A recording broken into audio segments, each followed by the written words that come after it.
안녕하세요. 오늘은 4월 거리대에 대한 이야기를 해볼까 합니다. 많은 분들이 이제는 거리대에 닭이나 아니면 식물들을 내놓았을 텐데요. 베란다에 아무리 해가 잘 들어온다 그래도 유리를 통과하는 햇살은 일반 햇살을 바로 받는 것과는 많은 양의 에너지가 다르기 때문에 보통 거리대를 이용하거나 아니면 노지를 이용하는 분들 같은 경우는 벌써 바깥으로 닭이나 식물들을 내몰았을 가능성이 아주 높습니다. 그런 와중에 이렇게 또 봄비가 내리게 되면 화분들을 어떻게 해야 될까? 비를 다 맞춰도 될까? 라는 걱정을 하게 되는데요.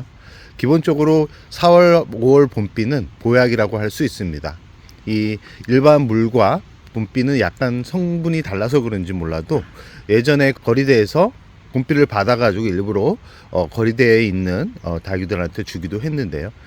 봄비를 한번 맞고 나면 이 친구들이 더 성장을 많이 하는 그런 성질을 보여줬기 때문에 이번 봄비 같은 경우는 닭이 거리대나 노숙에서 이 화분을 관리하는 분들한테는 아마 큰 보약이지 싶습니다. 그럼 어느 정도 맞춰야지만 얘네들이 물음병 없이 건강하게 자랄 수 있을까요? 봄비 같은 경우는 하루나 이틀 맞춰도 큰 문제가 되지 않습니다. 그러나 분갈이를 하지 않고 아주 오랫동안 잎이 서서히 떨어진 그런 닭이들 같은 경우는 뿌리가 활발하게 움직이지 못하기 때문에 그런 봄비 정도는 하루 정도면 되고요. 혹시 봄비를 맞추고 나서 걱정이 돼가지고 안으로 들여가지고 말리는 분들이 있는데 절대 그럴 필요성이 없습니다. 하루 이틀 맞았다 그래도 봄에는 뿌리가 움직이기 때문에 그 수분을 바로바로 흡수하기 때문에 걱정 없다라는 말씀을 드리고 싶고요. 아까 말씀드렸듯이 오래된 다육이들, 그런 다육이들 같은 경우는 봄비를 맞추고 나서 잎이 검게 변하는지 물컹물컹 변해 있는지를 잘 살피셔야 됩니다. 그런 다육이들 같은 경우는 뿌리가 제대로 움직이지 못하면서 발생하는 부분이기 때문에 바로 꺼내 가지고 세흙에 자리를 잡아주는 게 가장 좋은 방법이고요. 이 다육이 같은 경우는 너무 건조하게 키우다 보면 깍지벌레가 생기기 때문에 이런 봄비가 오는 날에는 시원하게 바깥에 내몰아 가지고 건강한 물을 듬뿍 마실 수 있는 환경을 만들어 주는 게 좋습니다. 지금 이렇게 꽃이 많이 피는 식물들 같은 경우는 더 물을 많이 필요로 하기 때문에 이런 봄비가 올 때 이런 식물들 같은 경우는 받아 가지고 주는 게 좋고요. 꽃 같은 경우는 꽃에 물이 묻게 되면 빠르게 집니다. 그렇기 때문에 꽃을 오래 보고 싶은 분들 같은 경우는 꽃에 물이 묻지 않게 아랫부분으로 해서 물을 주거나 아니면 물을 받아 가지고 주는 게 좋다라는 말씀을 드리고 싶습니다. 이 기온이 높아지다 보니까 이렇게 고사리가 많이 올라오고 있습니다. 고사리가 많이 올라온다는 것은 그만큼 번식을 하는 계절이라는 말씀을 꼭 매번 드리고 있는데요. 꽃대 같은 경우는 꽃을 보기 위한 목적이 아니라 그러면 이 정도 크기면 너무 많이 키운 거고요. 보통 자를 때는 한 이 정도 사이즈에서 잘라준다라고 생각을 하시면 됩니다. 꽃대가 오래되면 손으로 꺾으면 얘가 목질화가 되기 때문에 잘 꺾이지 않기 때문에 가위를 이용해 가지고 잘라주는데 이 얼굴 하나에 많은 양의 꽃대가 올라온다는 거는 얘 뿌리 상태가 그렇게 좋은 건 아닙니다. 그렇기 때문에 항상 그런 다육이들 같은 경우는 주의 깊게 살피셔야 되는데요. 지금 자라고서 같은 경우도 얼굴 하나에 꽃대가 많이 올라오는 친구이긴 하지만 이렇게 얼굴 하나에 엄청나게 많은 양의 꽃대가 올라오는데 꽃대 줄기를 보시면 가늘죠. 이렇게 가늘게 올라오는 그런 꽃대 같은 경우는 이 뿌리 자체가 힘이 없다라는 겁니다. 힘이 없다라는 거는 여름을 쉽게 보낼 수 없다라는 거기 때문에 이런 화분이 있다 그러면 분갈이를 해가지고 뿌리가 건강하게 자리 잡을 수 있는 시간을 만들어 주는 게 좋습니다. 기온이 높아지면서 전체적으로 무르는 친구들이 보입니다.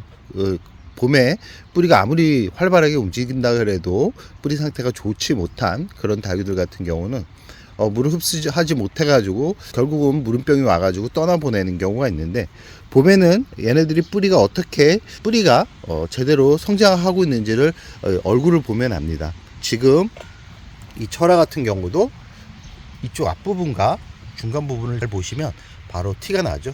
앞부분 이 분갈이를 한 지는 꽤 되었는데 물을 준 거는 3월 초에 한번 주고 이 지난주에 줬습니다.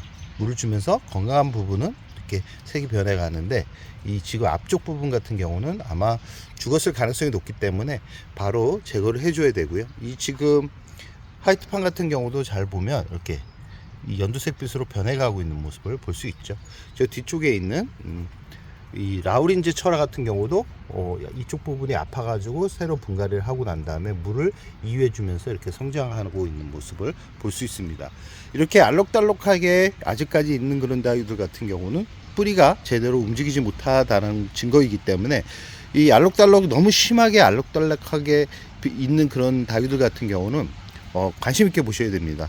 아마 4월 말 정도부터 기온이 25도 이상 된다 그러면 이런 다이들 같은 경우는 죽을 가능성이 높기 때문에, 특히 지금 이 철화 같은 경우 잘 보면 아픈 상태에서 물을 줬는데 이 분갈이를 하고 나서도 다시 회복하지 못한 상태로 있는데, 이 친구 같은 경우는 진짜 살기 힘들다라는 걸 보여주는데, 물은 일해준 상태고요. 아마 이 상태로 4월 말까지 이런 얼굴이 되지 않는다 그러면 아마 힘들지 싶습니다.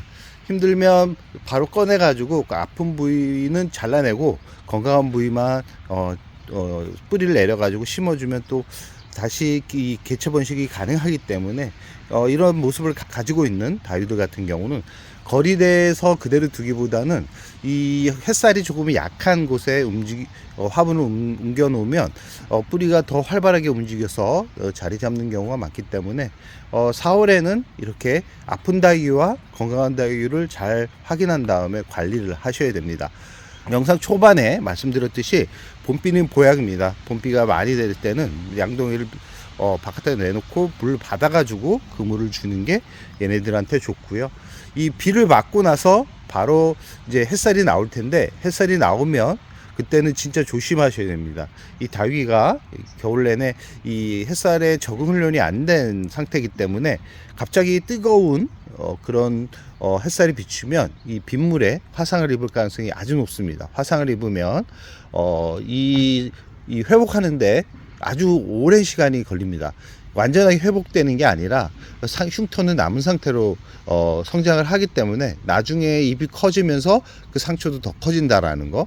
그렇기 때문에 항상 말씀드리지만 봄에는 차광막을 꼭 해주셔야지만 얘네들이 건강하게 키울 수 있고요. 베란다에 있던 다위들 햇살을 많이 받게 해주겠다고 갑자기 직광에 노출시켜버리면 거의 80~90%는 화상을 입어가지고 회복하지 못한다라는 말씀을 드리면서 오늘 영상을 여기서 마무리할까 합니다.